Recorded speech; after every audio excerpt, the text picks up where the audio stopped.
ายหลังได้รับชัยชนะในบรรทบปลดปล่อยธงไหหินแล้วกองพันที่2ได้เต้าโฮมกำลังพักทัพชั่วคราวระยะหนึ่งจากนั้นก็ได้รับคำสั่งจากกองบัญชาการสูงสุดให้กองพันที่2ขึ้นเมืองเวียงไซแขวงหัวพันเพื่อปรับปรุงกำลังเมื่อได้รับคำสั่งแล้วกองพันที่2ก็ออกเคลื่อนทัพจากแขวงเสียงขวางย่างตามเส้นทางเลข7ใช้เวลา7วันกับ8คืนจึงไปฮอดบ้านนาแห้งเมืองเวียงไซแขวงหัวพันพอไปฮอดที่นั่นคณะกองพันก็ได้ออกคำสั่งให้ไอ้น้องทหารแต่ละกองห้อยจัดตั้งกันปลุกเฮือนอยู่โดยอาศัยไม่หมอกตอกลืมพอปลุกเฮือนสำเร็จแล้วก็เริ่มเปิดเรียนการเมืองประมาณ2เดือนปลายจากนั้นก็ได้เรียนการทหารคือภาคศิลปยุทธ์ยุทธวิธีและวิชางดงามบางวิชาในวาระเคลื่อนไหวปรับปรุงกำลังอยู่แขวงหัวพันคณะกองพันได้จัดตั้งไอ้น้องลงพบปะโอ้ลมกับพ่อแม่ประชาชนบรรดาเผ่าอยู่บ้านต่างๆในเขตนาแห้ง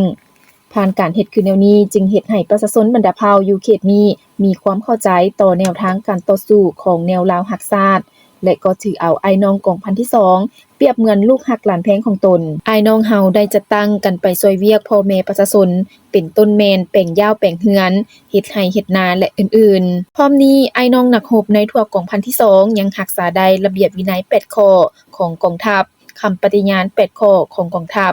ระเบียบวินัย12ข้อต่อประชาชนเป็นต้นแม่นเคารพนับถือผู้เฒ่าฮักแพงเด็กน้อยเขียมคมต่อหญิงสาวผ่านการดำรงชีวิตอยู่บ้านนาแห้งเมืองเวียงไซแขวงหัวพันเพื่อเคลื่อนไหวปรับปรุงกำลังเป็นเวลาเกือบ1ปี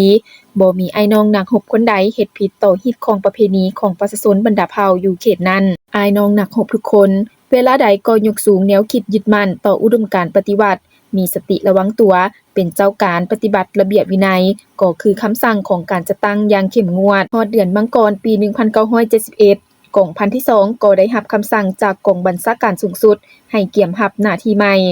ไอ้น้องนักรบในกรมกองไผๆก็เกี่ยมจิตเกี่ยมใจเพื่อรับเอาหน้าที่ใหม่ด้วยความยินดี